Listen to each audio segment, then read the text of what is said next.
Ladies and gentlemen, boys and girls, children of appropriate ages, this is the Daily Deucey podcast for today, actually Wednesday, March 17th, St. Paddy's Day, rocking my green for all the drunk Irishmen.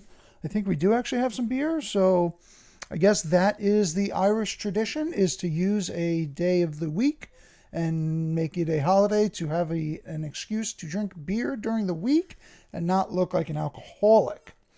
Shout out to those people who love their vitamin Bs on a nice Wednesday or Tuesday evening, keeping the world together. Now, I'm a parent. I love my kids more than anything in the entire world. But I don't know, how much I would, cheat for them. And, that's one thing, you're not actually helping your kid in the first place if you, cheat a contest or something like that for them. So it's a little curious because high schooler and her mother hacked school records to steal homecoming queen election, police say. Could you imagine if this girl was not very good looking in kind terms and everyone in the school hated her, and then all of a sudden she goes up to get the award? That's some Regina George shit right there. Even though Regina George was fine. The homecoming queen had bragged for years about abusing the access that her mother had to student records as an assistant principal in the same school system. Good Lord, dude. Babe, if you know your kid's a rat, don't give her access to the shit. Good God. Taint High School in Cantonment, Florida. In a sparkling silver dress, the homecoming queen at J.M. Tate High School in Cantonment, Florida, stood on the football field on a brisk evening in late October to accept her crown. But among the students, whispers had already begun to spread about her victory. The homecoming queen had bragged for years about abusing the access her mother had to student records as an assistant principal in the same school system, witnesses later told investigators. Interesting. Now, witnesses said she was boasting about using the same access to cast hundreds of ballots in her own election. On Monday, the 17-year-old senior and her mother, Laura Rose Carroll, 50, were arrested and charged with fraudulently accessing confidential student information. Holy shit. I hope it was worth it, babe. Your 4 minutes of fame winning J.M. Tate High School's fucking homecoming. Now you're in cuffs. They could not be reached, and the lawyer was not listed in the arrest documents. Oh, my Lord. While instances of voter fraud in U.S. elections are vanishingly rare, this is the latest scheme to rock a high school election in recent years. In 2017, a faculty member at the Southern California High School resigned after allegedly rigging student government contests. And in 2019, a high schooler running for class president in Berkeley hacked into more than 500 student email accounts to cast hundreds of votes for himself. He kind of almost deserves to get it then. Could you imagine if it was the biggest computer geek nerd? And you got the quarterback and the point guard and some other, probably a tranny person going up there just for fairness. And then all of a sudden comes the fucking computer geek strolling on up to win. He plants a big smooch on the fucking homecoming queen. Now, the Escambia County School District in Cantonment, a town about 20 miles northwest of Pensacola. Well, 20 miles northwest of the booming megapolis of Pensacola, faces a voting scandal at its high school and at Bellevue Elementary School, where Carroll was an assistant principal.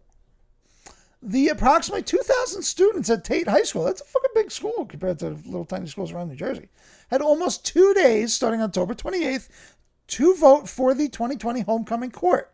To cast their votes on Election Runner, a program the school often uses for activities that involved voting, students would need to provide their school identification numbers and birth dates. Carroll's daughter was crowned homecoming queen on October 31st under the bright football field lights. Flanked by her first and second runners-up, she accepted a bouquet of red roses and ivory and black sashes, proclaiming her title. But sometime after the vote had closed, election runner contacted the school to warn that dozens of votes had been flagged as fraudulent. Approximately 117 votes originated from the same IP address within a short period of time. Did these people think that the schools just use this software to tally up votes and that it was basically just like an Excel plugin? This is why the schools use these things. God forbid the school lets a fucking white kid win over a black kid and the fucking school goes crazy and they have to tally up those votes. That's probably why this type of software fucking exists. Around the same time, the school student council coordinator learned that the student was telling people she utilized her mother's account to cast votes. But what a rat, man. Keep your mouth shut, babe. Have you never heard those rules? If you cheated to win the homecoming queen, why would you tell people you cheated to win the homecoming queen? Wouldn't you want people to think that you actually won it? As faculty in the same school district, Carol had privileged access to all student information on a system called Focus.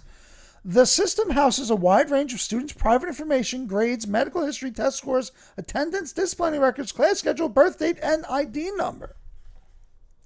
Throughout her 4 years at Tate High School, Carol's daughter openly used her login to access school district records, according to 9 written statements from students and teachers provided to investigators. That's crazy, dude. She accessed kids' grades, numbers, birth dates, addresses, all their information, and was telling people about it. Wow. She looks up all of our group of friends' grades and makes comments about how she can find our test scores all the time. I recall times that she logged onto her mom's Focus account and openly shared information, grades, schedules, etc. with others. She did not seem like logging in was a big deal, and she was very comfortable with doing so. She literally did it in front of other kids. What is wrong with this girl? Investigators allege that Carol was aware of her daughter's accessing the account. According to the district attorney, her yearly training on the program and its guidelines was up to date. Additionally, she was required to change her password every 45 days. Mandatory 45-day password changing, meaning that she was giving her new password to her daughter every time. One witness added that Carol would get a notification whenever her daughter signed into her account. If she logs into her mom's account, it will ping her that she signed in. The school board into blah, blah, blah, blah, blah, blah, blah, blah. What are the charges she's going to get up with? The cops looked into it, hundreds of votes. The daughter was expelled. Golly, man. And she was taken to a detention center. Oh, my Lord. The mother was suspended from her job, booked at the jail, released on $6,000 bond, and suspended. She's about to lose your job, babe. So, I guess I've made my opinion fairly clear on this, but if you're gonna break the laws, shut your effing mouth, man. This is unbelievable and the mother let it go. And I guess we'll end on this to really shake things up. Nobody mentions this girl's father. The girl's running around like an asshole. I'm sure she was an asshole in many other ways. The mother's giving her her password to access student records. Is there no one in this family that disciplines anybody? It's too bad the father probably isn't around, because at least somebody being around might have helped that other situation. Anywho, a little later in the day today, for our Deucey crypto update for 4:48 p.m. on St. Paddy's Day, we have Bitcoin up just under 3% at 57,863. Ethereum hanging around just under 1% up for the day at 1812. We have Ripple up 1.74 for the day at 47 cents. And we have Doge hanging out about even at 6 cents. So from Osato Avenomayo, that's kind of a cool name. Tesla may have made more money holding Bitcoin than selling cars. Tesla's unrealized profit from hodling Bitcoin could be the equivalent of upscaling the company's daily car sales by over 860%. It has been 37 days since Tesla announced its $1.5 billion Bitcoin purchase in a filing with the United States SEC. The exact Bitcoin purchase size was not revealed in the document, but with Bitcoin trading between $29,000 and $37,000 in January, Tesla's $1.5 billion outlay could mean the company holds at least 40,000 Bitcoin. And not for nothing, whoever sold them that much Bitcoin probably cracked them off a real nice deal, babe. Based on these speculative figures, and the Bitcoin price increase since the end of January, Tesla's 40,000 Bitcoin minimum is now worth $2.2 billion. This figure translates to $700 million in unrealized profit. Oh no, don't go away. Don't go away. Where are you? Here you are. So, in 37 days, Elon made $700 million on fucking Bitcoin.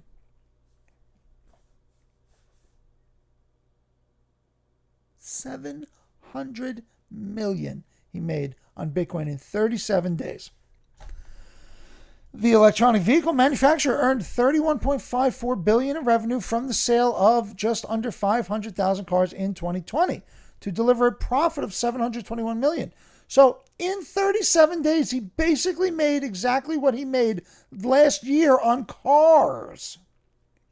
Tesla's Bitcoin ownership has almost eclipsed this profit margin, especially seeing as the above analysis only considered the company's likely minimum Bitcoin stash. It could be more. The car sales across the year as a flat average, Tesla sold approximately 1,368 cars per day at a daily profit of $1.98 million. Wow, dude.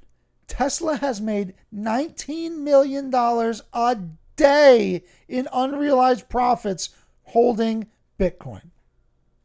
So, if those numbers aren't unbelievably amazing already, like, you can hold $15 worth of Bitcoin, bud.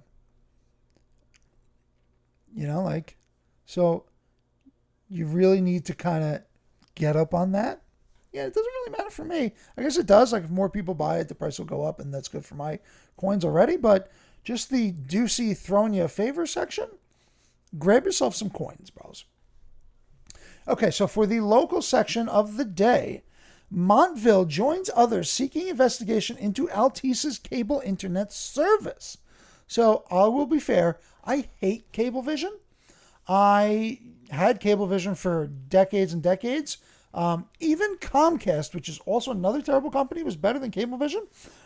Quick story, when I grew up, my father lived here in Woodridge, and my mother lived in East Rutherford. I went to school in Woodridge, but East Rutherford had Comcast cable, and Woodridge had Cablevision. And Comcast had cable modems about 10 years before Cablevision got their act together. And it's literally right down the block. So for decades, they had better equipment and better technology. And Fios ended up coming and blowing them all out of the water, and that's what I've had forever, and that's what I tell people to get every single time, because the digital Fios is just far superior to anything that Cablevision offers, even this Altice garbage. Township officials have requested a state investigation into cable and internet provider Altice after hundreds of residents lodged complaints last fall. Almost 300 complaints were filed by residents between September and October 2020 against Altice, formerly known as Altice Online, the sole cable, internet, and phone provider for township residents. And I'm pretty sure that's Cablevision, so if we're fair here. The complaints prompted town officials to reach out to the New Jersey Board of Public Utilities. Montvale was aware that there are certain areas of township would have been hit harder than others with respect to the issues complained of poor infrastructure and services by Altice, read the Business Public Utility, the Board of Public Utilities president. Montville joined the boroughs of Dunellen, Sayreville, Greenbrook, Hamilton, Howell, Jackson, North Brunswick, Piscataway, and Robbinsville, and state legislators in sending the Board of Public Utilities its concern over inadequate service provided by Altice. Within the last 3 years, customers have filed 16,676 complaints against Altice, 9,921 of them in the last 12 months. In Montvale, service users reported missing television channels, freezing and pixelating channels, a lack of service, and dropped or very slow Wi-Fi and internet. They've also complained about expensive fees and long wait times on calls to fix service. To this day, more than 1 year later, I still have problems with my service. I've questioned more than once my Altice USA corporate office representative, blah, blah, blah, blah, blah, resident Jill Weiss said. The board apparently ordered a public hearing for customers and township officials to discuss their concerns. On Tuesday, Committeeman Matthew Kane, blah, blah, blah, blah, blah. In last month, residents have contacted Altice 209 times to complain about the service disruptions, according to the town. Has Altice even left a comment? Altice franchise, yeah, so this is Cablevision. Altice acquired the Optimum brand name when it purchased Cablevision in June of 2016. So Altice is actually a different company, and it bought Cablevision and is apparently even worse. Like, they don't even get a fucking statement from Altice on this. That's crazy. Yeah, I mean, listen, the whole idea of just having one internet provider in towns, like we used to have one cable provider in things, is insane. Like, we should not put up with that, and we need to open these things up to far more competition. Now, our last sort of Deucey entertainment section is Activision Blizzard CEO to get even bigger bonuses while others get laid off. Oh, that cornball. This guy looks like he's a fucking CEO of some company. Nice haircut. I'll tell you what, he's got a full head of hair, though, babe. I wonder if that's real. Activision Blizzard CEO Bobby Kotick routinely gets millions in stock bonuses every year based on how the company is doing. Now he's set to get even more for a total payout of nearly $200 million, according to CTW Investment Group, a union pension fund advocacy organization. And it's all thanks to a clause in his contract that was recently triggered by the company's strong stock performance through the pandemic. Okay, so first little comment here. Recently triggered by the company's strong stock performance. It's all thanks to a clause. Like, what? He's the CEO of the company, and the company's stock did well. Whether you choose to believe that that's the CEO's main goal or not, fine. But generally, CEO's main goal is to make his stockholders and shareholders and board members money. If you think that's wrong, okay, but we can argue that at a different time. That's his main goal. As the Call of Duty maker's CEO, Kotick gets bonuses based on helping the company hit profit targets and other milestones, okay. And because 2020 saw Activision Blizzard stock price jump dramatically as millions turned to games to distract themselves during the pandemic. Oh, so that's the little slight you're throwing in there? So it's not his fault, it's just because the pandemic came and people don't have anything else to do to play Call of Duty. Definitely not like hundreds of other video games, right? As the Call of Duty maker's CEO, Kotick gets bonuses based... Well, so we saw that. So he already earns tens of millions of shares annually due to a shareholder value creation incentive clause in his contract. In March 2016, the company's stock price was around $32 a share. By last March of 2020, it had gone up to $56 per share. And in the years since the pandemic began, it only climbed higher, peaking at over 100, and at one point last month before settling back down at just under $92. So almost doubled the stock in 1 year. Now, you could say that was the pandemic's fault, fine, but the fact of the matter is, he's the CEO, the stock price doubled, his contract has things written in it, that's what he gets. By last March, it declined 52, blah, blah, blah. Because the stock had remained over double what it was when Kotick's 2016 employment agreement went into effect for over 90 days, the shareholder value creation incentive provision was triggered earlier this month. This is really technical. The performance conditions for the 4-year performance period from 17 to 20 underlying these performance stock unit awards were achieved at the maximum level, reads the SEC filing. While the increase in Activision stock price is somewhat commendable, it's very commendable when the value of the company stock price doubles. Pow.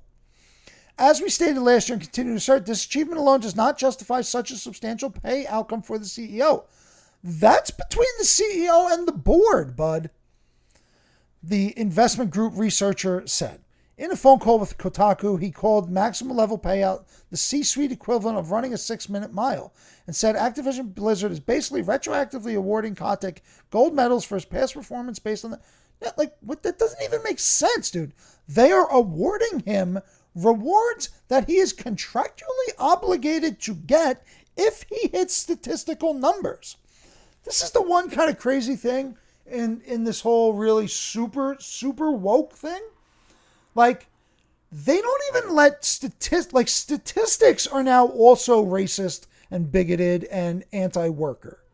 Like, it doesn't matter that maybe a certain type of people or a certain race of people commit crime more than others, or a certain group of people get better grades and get into Harvard and things more likely, so they actually have to segregate against those people. Like, those numbers are like, it doesn't actually matter because all the statistics are actually racist against them. So it doesn't actually matter that this CEO was paid what he was negotiated in and actually went far and above what he was planning on doing. That doesn't matter, right? Like, and this is a union thing, so, and my wife's in a union and it's worked out okay, but we always, and I get into this discussion with her all the time as well. Like, if you think you're a better teacher than some of the other teachers, maybe you should be getting paid more. Not the same as all the other jerk-off teachers, but that's neither here nor there. And that's generally my opinion. She's a pro-union, so please nobody come after her. By all means, come after me. So the one thing that kind of is a little bit shitty in this, they criticized the CEO and the pay companies, called out pay inequity.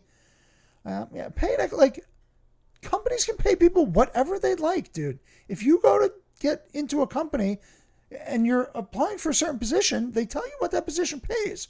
If you like it, great. If not, don't take it. Blizzard was boosting record sales, and then some people reported sharing their personal pay information with one another internally. Like, you don't get raises in proportion to the company. Like, it doesn't work like that, dude. Do you give money back if a fucking game bombs? And not for nothing, Activision Blizzard, you got Overwatch too, and that shit sucks. So, do the Overwatch devs have to give money back to Blizzard if the game is shitty? Now, it does say that they let go of 800 people in early 2019, and then a couple hundred more here and there. You know, I don't know how many people that actually is, like, in comparison to how many people actually work there. And, you know, again, they have Call of Duty and that makes money and everything, but you go out on these other games and some of them don't. So, like, you have to lay people off. If this is where, like, they talk about this, like, burnout in tech companies and shit like that, like, people shouldn't have to work at these certain amount of hours. There is always, we're going to end on this, no matter what position you think you want to do, there will always be someone who will work on that position harder for the same amount of money, or just as hard as you for less money, or not as hard as you for significantly less money. The fact that we all think we are just, we deserve jobs for no reason, and that there aren't people coming to take those jobs from you, it's silly, dude. If Rockstar and Activision and Project Red, who made Cyberpunk, if their coders think they're working too hard and not getting paid enough, go somewhere else and let the probably stack of fucking young coders that would love to work on these games, let them get a jab at it. Okay? We'll see you tonight, 8 to 10 for the St. Paddy's Day stream. Might have a couple Coors Lights myself. And we'll hope to see everyone else here soon. Adios.